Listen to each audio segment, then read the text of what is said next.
Welcome back, my dears, to another part of our personal support worker classes. Welcome to another part, a new part which we'll talk about just now. And here we talked before about the Canadian healthcare future. We said we have a part of e-health. We have a fewer hospitals, senior care, and private insurance as well. Uh, Those are the things which we talk about in our own previous topics when we handle those points. Go to some other points now. We said that to receive the health insurance plan for all the provinces, they must be based on the five principles which we talked before about. The five principles are here: public administration, comprehensiveness, universality, portability. Actually, portability means portable, means moves from different places to another. If I move from here into Quebec, I will have also the same healthcare as I did here in Ontario, and accessibility means everyone is able to get this service as well. The point is now we have here 10 provinces in Canada and 3 territories. So they all 13 separate 13 entities. So these are, each one of them has an insurance plan and has Medicare as well. The points to see how this works is like this. We here have the federal government. To the federal government, we have the Ministry of Health and the Canadian Institutes for Health Research. And we have also the conferences of ministers of deputy ministers of health and community and committees, the ministers of departments of health and regional health authorities. So what happened is, from the federal government, the transfer the payments into the provincial and territories. This goes into the ministers and department heads. From these, the ministers of Department of Health, it goes into the hospitals and the home care and the mental health. For the Minister of Health, he's supervising the paternity medicine prices, Public Health Agency of Canada, Health Canada, and Canada Health Act, which was established in 1984. So here is the Minister of Health, and he's working upon all these departments. Also, we have here, when we come to see, we have here the tutorials.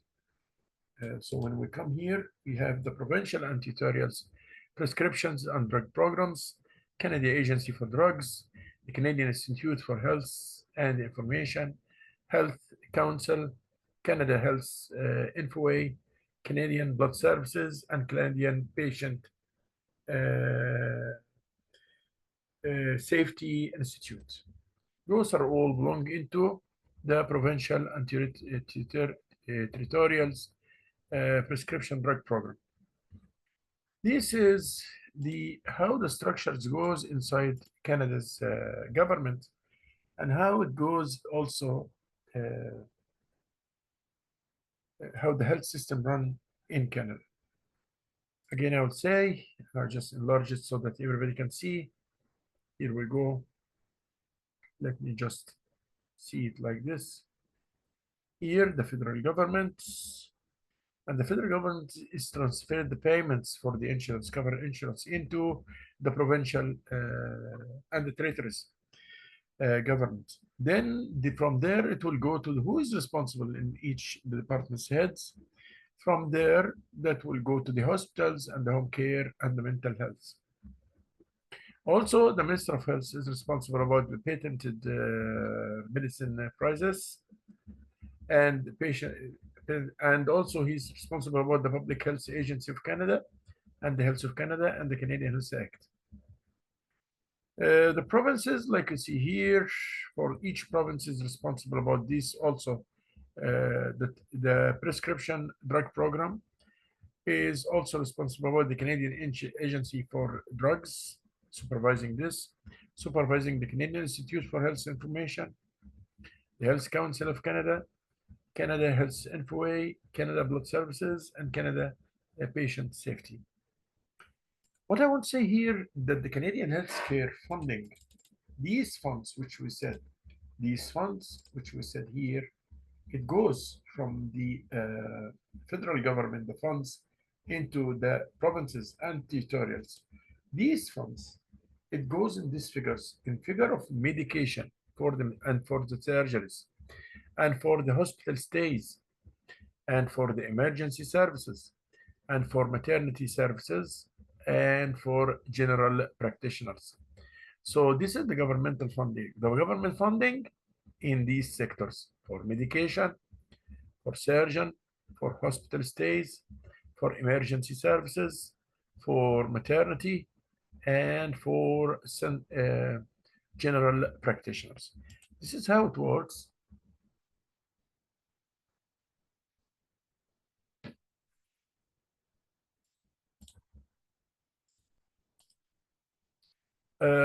Usually, governments try to control the costs. The governments try to control the costs. However, supplementary health benefits often include prescription drugs, dental care, like we said here right now, the medication, surgeon. These are the things which is funded. Medication, surgeon, hospital stay, emergency services, maternity services like here, and general practitioner like you see here in front of you. What I would say is that supplementary health benefits often include prescriptions, drug, dental care, vision care, medical equipments, and appliances, independent living assistances, and the services of other healthcare providers, such as chiropractors or chiropractors, and the level of coverage varies across the country based on the type of province and based on the province itself. But like anything is always aiming into control costs and to put the costs down to its lowest, to its minimum level. We see also in the healthcare governments trying always to reduce the costs as well, or to make a cost control. So to make the cost control, provincials and territorials governments are focusing on health promotion and disease prevention and home care. So the first one is health promotion and disease prevention, and the second one, home care. So because the cost of hospitals is too much, so instead we can make the home care. The home care will cost less than building big hospitals, and because there's shortages in the physicians as well. So it's better to do the home care and easier. Again, I will say we have 2 points, health promotion and disease prevention. And the second thing is home care. That's how to control the costs in the Canadian government. In most provinces and territories, support services are provided by for-profit and non-profit, public and private agencies. Yes, you find the private agencies here for the healthcare services too much. Every province and territory has a publicity funded home care program, but the funding per client will vary depending on the province funding policies. So each province is having its own budget regarding the costs per client. For one client, the funding for one client costs, how much it will take. As example, it differs from one state or from one province in Canada into another province. It differs in between that provinces. I'll stop here right now and go for 2 or 3 questions. I'll ask first question is about this one. Here we go. And we would say here, new slides. So I would say here, discuss the, and here Control and V. The Canadian, discuss the Canadian healthcare funding system. So you will say here, when you go to the answer of this question, when you will go to the answer of this question, of course, you will mention the points that is here. We mentioned before, here I will show it to you. Here are the points of funding: medication, surgeon, hospital stays, emergency services, maternity services, and general practitioners. These are plus also dental care, vision care, medical equipment and appliances, independent living assistance, and services of health care providers as well, such as chiropractors, and so on. This also another thing is carried here or carried upon. Type. The second question we want to go to today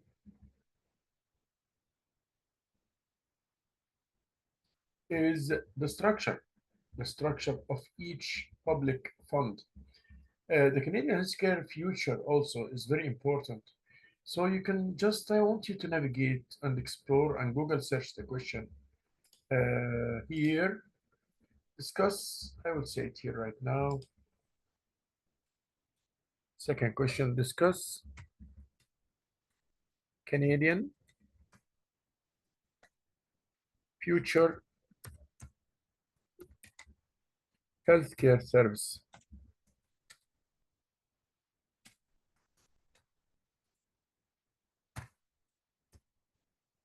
Of course, it will differ also from a territory, from a province to another province, based on the, like we said before, based on the province itself, based on the number of the population there, based on the cost per client or cost per patient or cost per health care providing for each one person. Shall stay here like around 5 minutes to get you answers about these questions. And regarding the second question here, please make sure that this question is a search Google question. So you Google search question because you know the more updates about the Canadian future healthcare system, how it will be like and how it looks like in the future.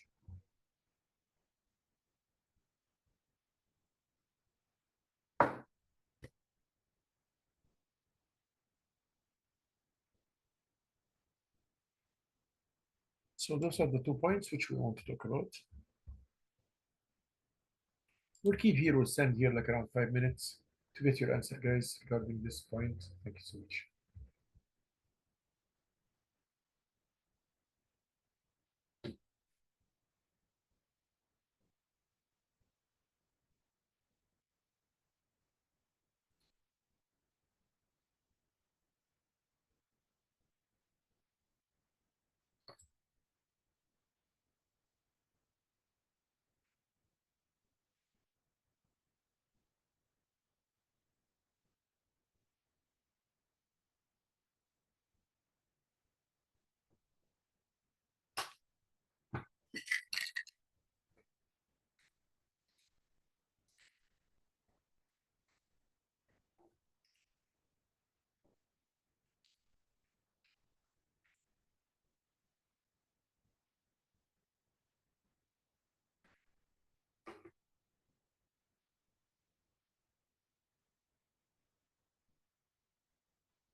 Again, the questions are: discuss the Canadian healthcare funding system. The second question, discuss the Canadian future healthcare service system as well. So those are the main 2 questions which we need you to answer here, please. We'll move into the next part after a little while, but just I want to remind you quickly with what we have from the start of the first lecture so that you'll be following up with me We said here, if you remember, what is the meaning of the personal support worker? The person who provides the personal care and support services for the people who need health care. Most of the workers and the personal support worker, they work on long-term care, which is like the here it's 57% here in this screen, and the home care is about 34%, and the hospitals is about only 9% of the total works of the personal support workers. Other names, we have too many names for the personal support workers, like as example, other alternate names, the alternate names, like as example, home support worker, healthcare aide, hospital attendant, long-term care, nurse aide. All these are another names for the personal support worker. We had like around 100,000 personal support workers working in Ontario. 90% of them are women. Large number of them are immigrants. Over 60% of them are over 40 years old. We also talk about the duties and responsibilities of personal support worker. We said the personal care, the support for the nurses and the health. Third, the family support. Fourth, social support and housekeeping as well. We move after this into talking about the rules and responsibilities of was the responsibilities and the rules also that he must give the client quality of life. The patient or the client must have to be afforded by one of the main important points for the personal support worker is to afford the patient or the client a better quality of life. Understanding manner, he must be very sensitive and understand very well the feelings of his patients.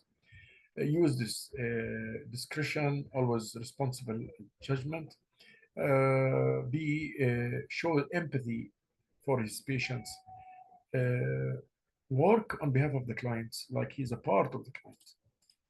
Also, we said that he must follow and observe and report the substantial findings into his bosses, particularly the nurse or the doctor, working under the supervision of the registered nurse or registered practitioner nurse, and also performing tasks delegated to him from the nurses, assisting with ambulation, positioning, and transferring, and like as example, like using the Hoyer, and I showed this before while I was working there.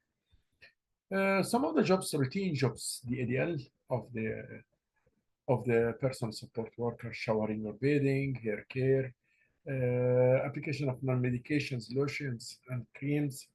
But for the medication, it's the responsibility of the nurse. It's not the medications and the prescriptions. Is the responsibility of the nurse, not the PSW. Meal planning and preparation, assisted for full feeding, ensure sufficient fluids intake, like the water and juices and tea. Must make sure a range of motions, also activities like moving the muscles or whatever, accompaniments for short walk, to go with the patients for a short walk, and they provide socialization, which means to satisfy the long-term, satisfy the social needs for the clients.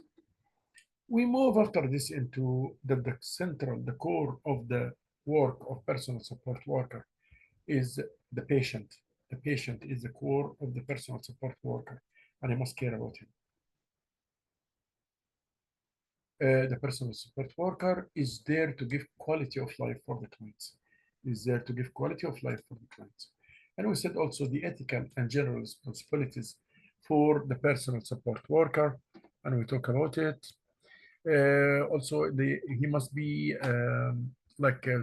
give the services, and we call them patients in hospitals, we call them clients in communities, and these are things that the personal support worker must keep their privacy, keep their information, keep their secrets.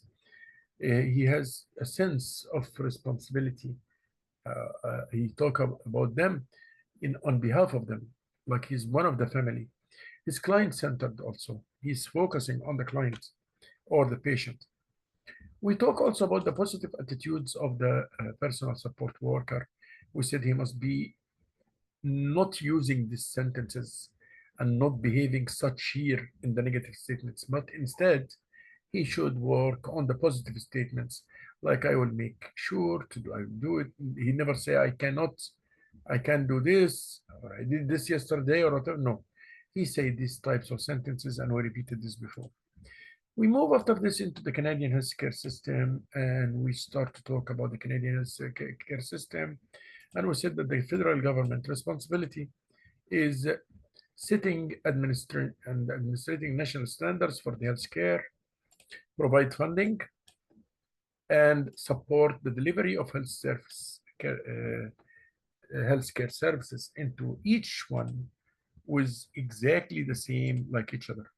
We talk about the Canadian Medicare principles, and we said the comprehensiveness, pay for all the medicals must be paid. So as example, it must cover all the expenses, medication expenses. Universality, it means that the residents is like the permanent residents must take also the services. Portability means if you move from one place to another place, or you are unemployed, or whatever happened to you, the portability means that you still can have the service. Portability, you still can have and enjoy the services, the free services, the free healthcare services. You still can enjoy it. Portability. Then we talk about the accessibility means everyone has access to this healthcare service in Canada. No discrimination between people and so on. Public administration, the insurance plan must be run by public organization, which is non-profit organization. And we say here the 5 principles again. Public administration means run by government, run by bodies or entities that is not towards profits, or by other meaning run by non-profit organizations. Comprehensiveness means it's like all the necessary healthcare services must be included. Universality also from universal. So all residents must have the same healthcare. Portability means moving from a place to a place, or changing the job, or quitting a job and looking for another job. In all the cases, you have to take the healthcare services. It doesn't matter you're here or in Quebec. It doesn't matter you are working or not working, whatever it is. Accessibility means accessibility means all insured persons have reasonable access to healthcare services. So here we still have challenges. The Canadian system, healthcare system, has challenges. Like the first one is severe shortage of physicians. Less physicians that is required here in Canada. And the second thing, the aging of the baby boomers generations. The rate of birth is low down now, and the aging people became more. This is another point.